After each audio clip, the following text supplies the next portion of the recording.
यदि रण में हमें कोई ललकारे तो क्षत्रिय धर्म के अनुसार हम उससे अवश्य लड़ेंगे। वीर भोज वसुंधरा, जय राजपुताना, जय भवानी, जय भवानी, जय भवानी। दोस्तों, आज YouTube पर पहली बार हम शुरू करने जा रहे हैं राजपुताना सीरीज, जिसके अंदर हम देखेंगे महाराणा का संघर्ष, राजपूती खून का बवाल, माता पद्मिनी का युद्ध और हमारे कई हीरो और वीरांगनाओं के बलिदान जो कि इतिहास के पन्नों में दबे रह गए। जिनके हमारे इतिहास में कई ऐसे राजा हुए हैं जिन्हें हमारे इतिहास के पन्नों में जगह नहीं मिली, मगर इन वीर सपूतों ने बड़े बड़े सुल्तानों को अपनी जूती की नोक पर रखा। इन्हीं में से एक थे राणा राज सिंह। आज राजपुताना टॉक्स के इस एपिसोड में हम उस महान राजा की बात करेंगे जिनकी तारीफ में छत्रपति शिवाजी महाराज औरंगजेब को चुनौती दिया करते थे। लेकिन इससे पहले यदि आपने हमारे चैनल को सब्सक्राइब नहीं किया तो आज ही करें।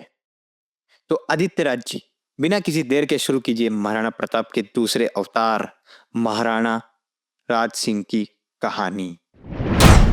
महाराणा राज सिंह अपने पराक्रम और शौर्य से मुगल बादशाह औरंगजेब की नींद उड़ा देते थे। कुछ ही सालों में लगने लगा था कि मानो वीर महाराणा प्रताप का पुनर्जन्म हुआ हो। वही अरावली की पहाड़ियां, वही भील, वही छापामार युद्ध नीति और महाराणा प्रताप जैसा शौर्य।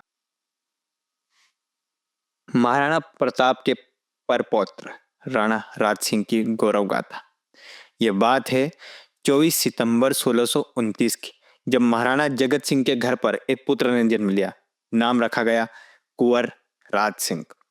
1615 में मेवाड़ संधि के तहत यह तय हुआ था कि मेवाड़ी राणा द्वारा चित्तौड़ के किले की मरम्मत नहीं करवाई जाएगी, परंतु 1652 में राज्याभिषेक होने के साथ ही महाराणा राज सिंह ने अपने पुरखों की धरोहर चित्तौड़ को न केवल जीता बल्कि उसकी मरम्मत का कार्य भी शुरू करवा दिया। यह निर्णय मुगलों के लिए सीधी चुनौती। 3 जुलाई 1658 में शाहजहां के बीमार पड़ने के बाद औरंगजेब अपने भाइयों से युद्ध जीतकर मुगलिया सल्तनत का बादशाह बन बैठा। जयपुर नरेश जय सिंह और मारवाड़ नरेश जसवंत सिंह के निधन के बाद औरंगजेब निश्चिंत होकर बेखौफ हिंदू विरोधी फैसले लेने लगा। उसने फिर से जजिया लागू कर दिया, जो कि एक टैक्स था जो सिर्फ हिंदू देते थे। इस बात से मेवाड़ के महाराणा राज सिंह औरंगजेब से काफी नाराज हो उठे। उन्होंने कड़े शब्दों में औरंगजेब को एक पत्र लिखा। उसमें कहा कि अगर दिल्ली का कोई सिपाही मेवाड़ में जजिया वसूलने आया तो यहां से जिंदा लौट के नहीं। उन्होंने यह भी चेतावनी दी कि अगर मैंने सूर्यवंशी पगड़ी बांध कर तेरे विरोधियों से हाथ मिला लिया, इस तरह राणा के शासन में मेवाड़ से कभी भी जजिया कर वसूला नहीं गया। यह औरंगजेब के लिए बहुत बड़ा अपमान था। इस पर छत्रपति शिवाजी महाराज ने ताना मारते हुए औरंगजेब को पत्र लिखा। शिवाजी महाराज ने कहा कि क्या औरंगजेब सिर्फ निहत्थे हिंदुओं से कर वसूलता है? क्या इसमें इतनी हिम्मत नहीं कि वह मेवाड़ के राणा से जजिया वसूल सके? उन्होंने आगे लिखा कि अगर दक्खन में भी तेरी सेना जजिया वसूलने आई तो मैं भी तेरा वही हश्र करूंगा। कुछ सालों बाद औरंगजेब ने सभी हिंदू मंदिरों को तोड़ने का आदेश दे दिया। इसके बाद मुगल सेना मंदिरों को तोड़ने निकल पड़ी। अहमदाबाद का चिंतामणि मंदिर, काशी विश्वनाथ मंदिर, सोमनाथ मंदिर और मथुरा का शिव मंदिर ध्वस्त करवा दिए गए। जब मुगल सेना वृंदावन में घुसी तो वहां के प्रसिद्ध श्रीनाथ जी मंदिर को भी तोड़ दिया गया। इसके बाद मंदिर के पुजारियों ने मूर्ति लेकर पूरे भारत में सहायता मांगी, पर कोई भी राजा औरंगजेब से दुश्मनी लेने को तैयार नहीं था। किसी ने भी सहायता नहीं की।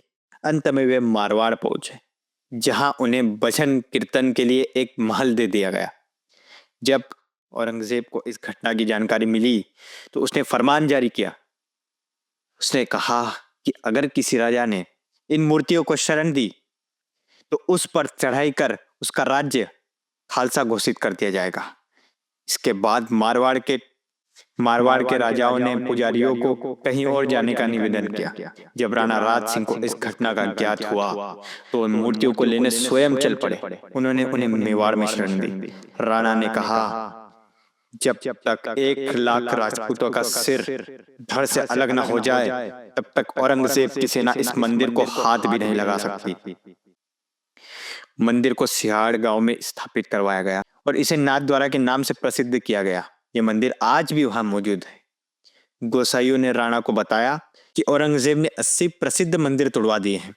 इन सभी घटनाओं से क्रोधित होकर राणा ने अपने बेटे भीम सिंह को तुरंत गुजरात रवाना कर दिया। भीम सिंह ने मुगल अधिकार वाले गुजरात में प्रवेश कर 300 मस्जिदों को वहीं पर ध्वस्त करवा दिया। उन्होंने सूरत को लूटा और मालवा पर विजय प्राप्त की। नर्मदा की धाराओं को पार करते हुए वे आगे बढ़े और मांडव, उज्जैन तथा चंदेरी तक भगवा झंडा गाड़ दिया। इस घटना से औरंगजेब तिलमिला गया। वह जानता था कि मेवाड़ से दुश्मनी पीढ़ियों तक चलती आ रही है। इसके बाद भी संघर्ष चलता रहा और अंततः महाराणा राज सिंह ने अपने जीवन में औरंगजेब को कभी मेवाड़ पर स्थायी विजय नहीं लेने दी, क्योंकि मेवाड़ तो हमेशा से स्वतंत्र था और उसी मेवाड़ पर चलती है हमारी राजपूताना सीरीज। इस वीडियो को देख रहे बहुसंख्यक लोगों ने ये नाम और इनका योगदान आज पहली बार सुना होगा, लेकिन कोई बात नहीं, इसीलिए हम लाए हैं राजपूताना सीरीज। और छत्रपति शिवाजी महाराज के लिए हम लाए हैं छत्रपति सीरीज, ताकि आप जाने कि आपकी नसों में किन वीरों का खून दौड़ता है और किन के कारण आप खुली हवा में आजादी से सांस ले पा रहे हैं। मिलते हैं अगले एपिसोड में, तब तक के लिए हर हर महादेव।